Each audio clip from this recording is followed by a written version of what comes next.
The year is 859 AD. A Muslim scholar in Cordoba receives a message that makes no sense. Vikings, the northern raiders who terrorize Atlantic coastlines, have just attacked a city in North Africa. He reads it again.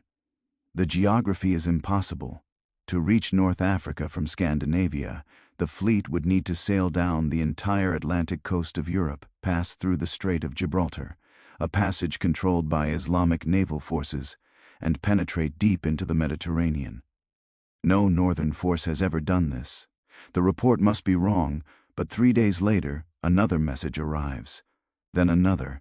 Then reports from Sicily, from southern France, from islands that haven't seen northern raiders in living memory. The Vikings aren't just in the Mediterranean, they're everywhere. And the question that haunts the courts of Cordoba isn't, how did they get here? It's, what else have we been wrong about? This is the story of the raid that didn't just terrorize cities. It demolished the assumptions that made an empire feel secure. And what happened next would reshape Mediterranean warfare for generations. If you're interested in historical accounts that challenge conventional narratives and explore the complexities often omitted from mainstream sources, subscribe to stay informed. We examine the documented realities of history that deserve deeper investigation. More content like this is ahead. To understand what made 859 so destructive, you need to go back 15 years to 844 AD to Seville. The first warning came from a fishing village near the mouth of the Guadalquivir River. Strange ships had been spotted, dozens of them moving upriver with purpose. By the time the message reached Seville, the Vikings were already within striking distance. The garrison prepared for a siege. Civilians moved behind the walls. Scouts reported the fleet size, at least 80 ships, possibly more, thousands of warriors. But the Vikings didn't besiege Seville. They attacked immediately. What followed was 7 days of fighting that exposed how unprepared Andalus forces were for this type of warfare. The Vikings didn't fight like conventional armies. They didn't establish camps or supply lines. They struck from the river, withdrew to their ships, and struck again from different positions. The garrison couldn't predict where the next assault would come from. On the 4th day, sections of the outer defenses were breached. Vikings poured into residential districts. Fires spread through wooden structures. The administrative quarter was ransacked. By the 7th day, organized resistance had collapsed. The Vikings didn't occupy Seville. They didn't need to.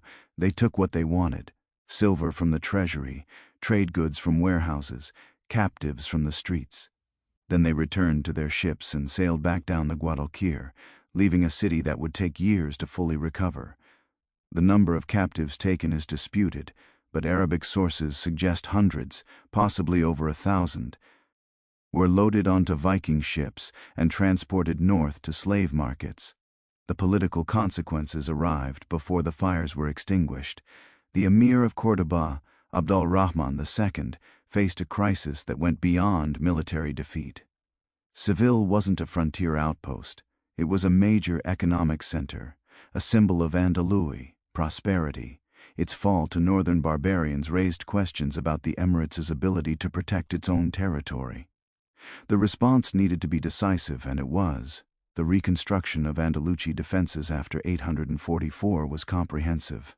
Abd-ar-Rahman II didn't just rebuild Seville, he redesigned the entire defensive network of the Atlantic coast. The first priority was naval power. Before 844, Al-Andalus had limited naval capacity. The Emirate relied primarily on land-based military forces. The ocean was a barrier, not a battlefield. That calculation changed. New shipyards were established along the Guadalquivir. Master shipwrights were recruited from across the Islamic world. Within 3 years, a permanent fleet of warships was stationed near Seville, vessels designed specifically for river combat and coastal interception. These weren't trading ships converted for military use. They were purpose-built warships, lighter than Mediterranean galleys, maneuverable in river currents, equipped with boarding equipment and ranged weapons. The crews were trained in tactics adapted from Byzantine naval doctrine, but modified for riverine warfare. The goal was simple: If Viking PS entered the Guadalquivir again, they would face organized naval opposition before they reached Seville. The second priority was early warning. A network of coastal watchtowers was constructed from Galicia to the Strait of Gibraltar. Each tower was staffed permanently with observers, signal equipment, and provisions for extended watches. The system operated on visual communication. When a tower spotted Viking ships, signal fires were lit. The next tower would see the smoke and light its own fire. Messages that previously took days to travel now reached Cordoba in hours. The third priority was fortification. Seville's walls were expanded and reinforced. River defenses were added, barriers that could be deployed across the Guadalquivir to block ship passage. Garrisons were enlarged and trained in anti-raiding tactics. Similar improvements were made to other Atlantic coastal cities, Lisbon, Cadiz, Selves. By 850 AD, the entire Atlantic coastline of Al-Andalus had been militarized. The defenses were tested multiple times over the next decade.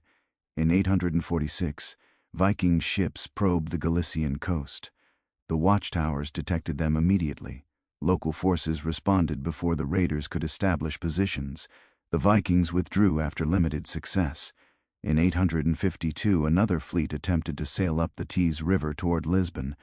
Naval forces intercepted them at the river mouth. A battle occurred. The Vikings retreated. In 858, a small fleet was spotted near the Guadalquivir. The civil garrison mobilized. The Viking ships didn't even attempt to enter the river. They turned north and disappeared. Each incident validated the system. The defenses worked. The Vikings had been contained. The Atlantic threat had been neutralized through superior preparation, better intelligence, and sustained military readiness. By the summer of 859, 15 years after the trauma of Seville, confidence had returned to the courts of Cordoba. The northern barbarians were understood. Their tactics were familiar. Their approach vectors were monitored. Their capabilities had been measured and countered. The Viking problem had been solved. That certainty would last approximately 6 weeks. Summer 859 The Watchtower Network detected a large Viking fleet off the coast of Galicia. Initial reports estimated 60 to 80 ships, one of the largest northern fleets seen in years. But the size alone wasn't alarming. Large fleets had appeared before and been repelled. What mattered was pattern recognition. The fleet moved south along the Atlantic coast, raiding small settlements in Galicia. This matched established Viking behavior. They targeted vulnerable coastal villages, avoided fortified positions, and kept moving.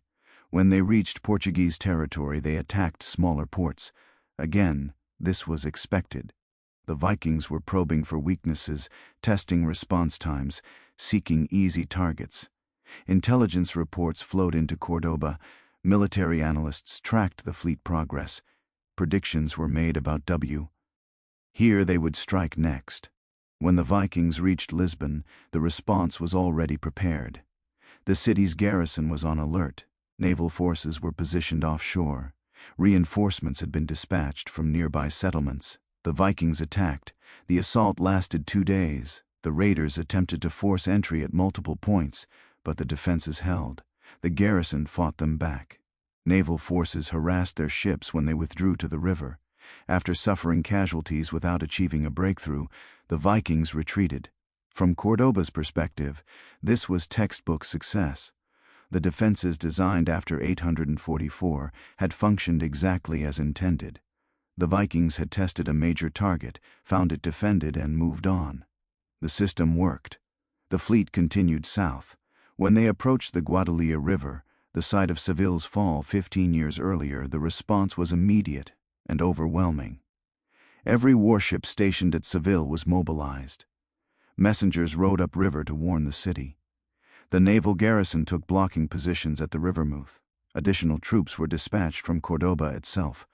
This was the moment all those preparations had been designed for. The Vikings arrived at the Guadalquiv's entrance. They conducted reconnaissance. Small boats were sent to probe the river defenses. Skirmishes occurred between Viking scouts and Andalus patrol craft. For 3 days the two forces observed each other. Then the Vikings withdrew. No major engagement, no sustain. D. Assault. No attempt to force passage up the river. They simply turned away and sailed south along the coast. In Cordoba, this was interpreted as the ultimate validation. The Vikings had attempted the same strategy that succeeded in 844. They found the Guadalquivir defended not by an unprepared city garrison, but by a professional naval force positioned specifically to intercept them. They assessed the situation and decided the cost of forcing passage was too high. The threat had been deterred. Messages were sent to regional commanders. Viking fleet repelled at Guadalquivir. Defenses confirmed effective. Maintain readiness, but threat assessment downgraded. The fleet continued moving south past the last coastal watchtower toward the southwestern tip of Iberia, and then something happened that no intelligence report had predicted. The Vikings didn't turn north back toward the Atlantic. They didn't sail west toward open ocean. They turned east toward the Strait of Gibraltar. The Strait of Gibraltar was 14 kilometers wide at its narrowest point. On a clear day, you could stand on the European shore and see the African coast with naked eyes. Ships crossed regularly, merchant vessels, fishing boats, patrol craft. The passage itself took hours, not days. Physically, the strait was a routine obstacle, but psychologically, strategically, it represented something far more significant. It was the boundary between the known and the unknown, between the civilized Mediterranean and the barbaro. U.S. Atlantic, between Islamic-controlled waters and the chaos beyond.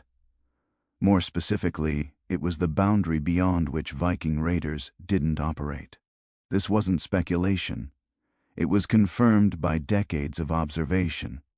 Vikings raided the Atlantic coasts of Francia, Brittany, England, Ireland, and Iberia. They sailed as far south as Morocco's Atlantic shore. They operated in northern waters from the Baltic to the Irish Sea. But they didn't enter the Mediterranean. The strategic logic was straightforward.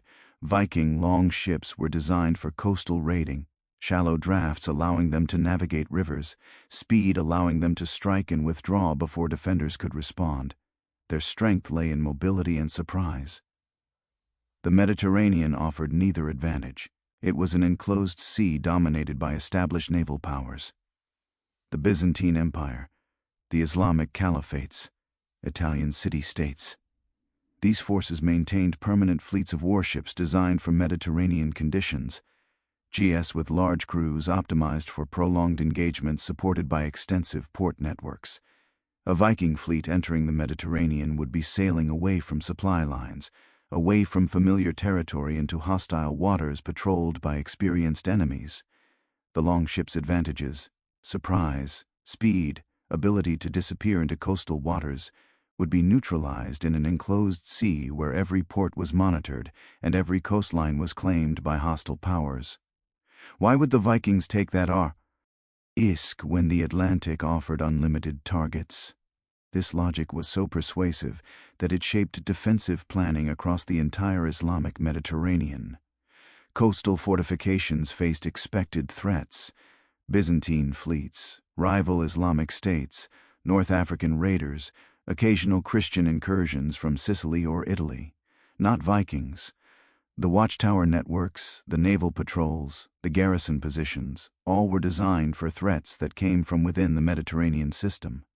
The Strait of Gibraltar was monitored, but the monitoring focused on controlling trade routes and preventing enemy fleets from entering the Atlantic. The assumption that northern raiders might try to enter the Mediterranean wasn't even considered a low-probability scenario.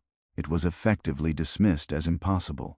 Not because the strait was physically impossible, but because the strategic calculation said it made no sense. The Vikings had never done it before. They had no reason to do it now. The defensive posture reflected that certainty. When the Viking fleet approached the strait in the summer of 859, the patrol forces stationed there weren't positioned to intercept a northern fleet attempting to enter the Mediterranean. Because northern fleets didn't attempt to enter the Mediterranean, the Vikings sailed through. There was no battle at the strait, no dramatic naval engagement, no last stand-by and patrol craft, no heroic defense of the gateway to the Mediterranean. The patrol forces in the area weren't positioned for interception because they weren't expecting an interception scenario. When 60 to 80 Viking ships appeared and sailed through the strait, the response was confusion followed by belated alarm. By the time messages reached commanders who could authorize pursuit, the Vikings were already on the Mediterranean side. And the moment they crossed that threshold, every defensive calculation in Al-Andalus became obsolete. The watchtower network positioned along the Atlantic coast facing west, not south toward the Mediterranean shores of Iberia, the naval forces stationed at Atlantic river mouths, the Guadalquivir, the Tagus, the Douro, not patrolling the Mediterranean coastline that had never faced Viking raids. The garrison deployments concentrated in cities that fronted the Atlantic or were vulnerable via river approaches. Not scattered along the southern Iberian shore, the entire defensive system had been built on the assumption that Viking threats came from a specific direction. The Vikings had just invalidated that assumption. The first target was Algeciras, a port city on the Mediterranean side of the strait. The city had defenses, but they were designed for conventional sieges and raids by known enemies. When Viking longships appeared offshore, the garrison responded, but they were reacting to a threat type they'd never prepared for. The Vikings struck the port district, seized supplies, and withdrew before organized resistance could form. Then they crossed to North Africa. The distance from Algeciras to the Moroccan coast was less than 30 kilometers. For the Viking fleet, this was an afternoon's journey. They made landfall near Nekor. Nekor was a significant target, a regional capital, a center of trade, seat of a local dynasty that controlled surrounding territories. The city had walls, a trained garrison, and a ruler who commanded respect across the western Maghreb. What Nekor didn't have was any expectation that it might face Viking raiders. The concept itself would have seemed absurd. Vikings operated in the far north. Nekor was in North Africa. The two existed in different worlds, separated by thousands of kilometers of ocean, an entire peninsula, and the fundamental geography of the known world. Yet on a summer day in 859, Viking longships arrived at Nekor's shores. The ruler of Nekor was a man named Musa ibn Musa, though some sources give his name as Sal. When the Viking fleet appeared, his initial response was likely disbelief, followed by rapid military mobilization. The city's defenses were activated. The garrison took positions. Civilians were moved behind the inner walls. Messengers were dispatched to request reinforcements from allied territories. The Vikings surrounded Nekor. What happened next demonstrated the particular effectiveness of Viking siege tactics against unprepared opponents. Viking forces didn't conduct sieges like conventional armies. They didn't establish siege lines, build circumventilation, or settle in for prolonged starvation blockades. They applied pressure at multiple points simultaneously. Diversionary assaults would draw defenders to one section of wall, while the main attack focused elsewhere. They used psychological tactics, demonstrating their willingness to sustain casualties in assaults, creating an impression of overwhelming force. Most effectively, they exploited the fact that defenders of Nekor were fighting an enemy whose capabilities they couldn't accurately assess. How many warriors did the Vikings have? What were their siege capabilities? How long could they sustain the attack? Would they accept a negotiated surrender, or were they committed to complete conquest? The garrison didn't know. This uncertainty affected decision-making. Defenders couldn't calibrate their response because they lacked the intelligence framework to understand what they were facing. The siege lasted over a week, though exact duration varies in sources. During this period, the Vikings conducted repeated assaults on the walls. Whether they actually breached the fortifications, or whether the city's leadership decided surrender was preferable to prolonged resistance, remains unclear from surviving sources. What is documented is the outcome.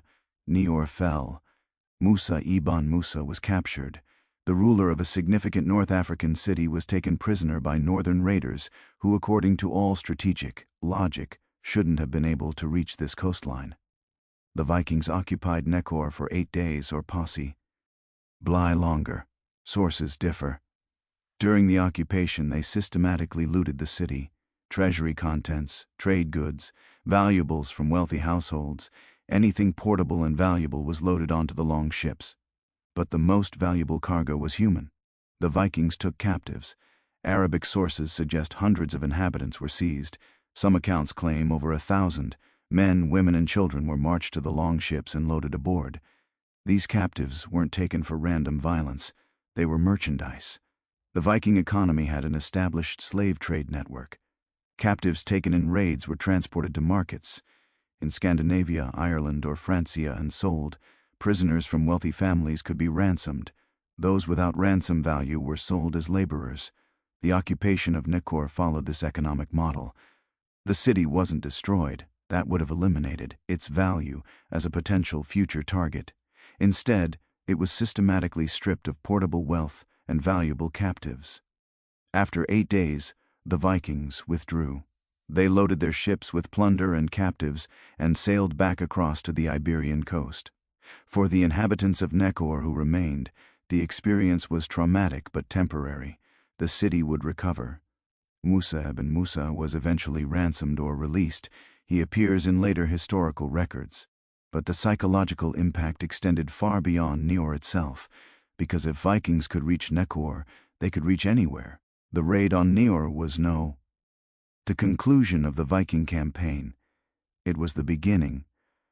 Over the next 3 years, from 859 to 862, the same fleet operated across the western Mediterranean.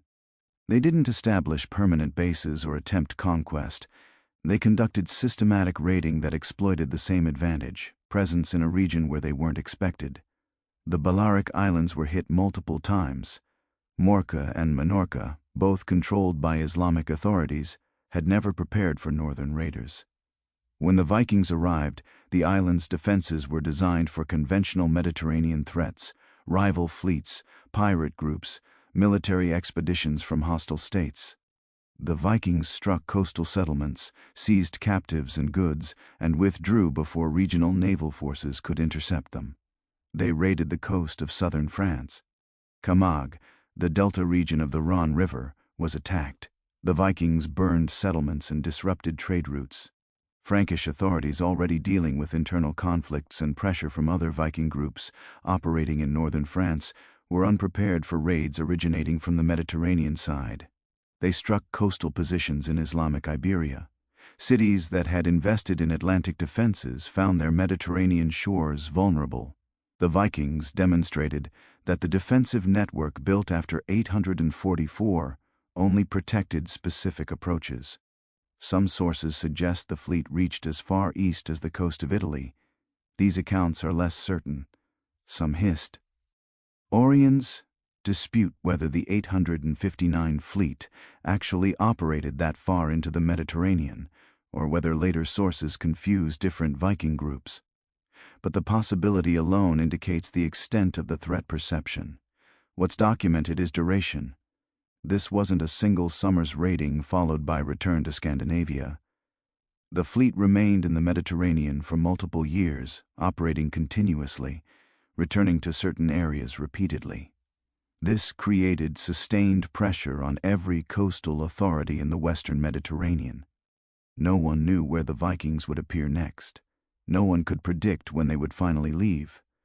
The standard defensive response, fortify key positions, maintain patrol networks, respond to attacks after they occur, was inadequate against raiders who could strike any vulnerable point across hundreds of kilometers of coastline. The Vikings had effectively weaponized the Mediterranean's geography against the powers that controlled it. By 861, regional authorities were coordinating responses.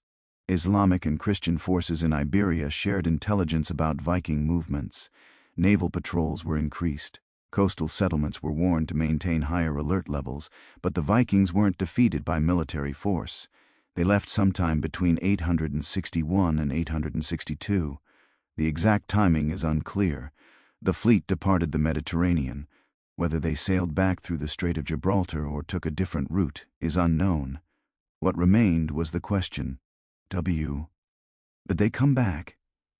The Viking campaign of 859 to 862 conquered no territories. It established no colonies. It didn't overthrow governments or destroy empires. Measured in conventional terms, cities captured, dynasties ended, borders redrawn. The strategic impact was limited, but measured in what it demonstrated, the impact was permanent. The raid proved that assumptions about threat vectors, geographic boundaries, and enemy capabilities could be invalidated by forces willing to test them. The Emirate of Cordoba responded by repositioning naval forces toward the Strait of Gibraltar.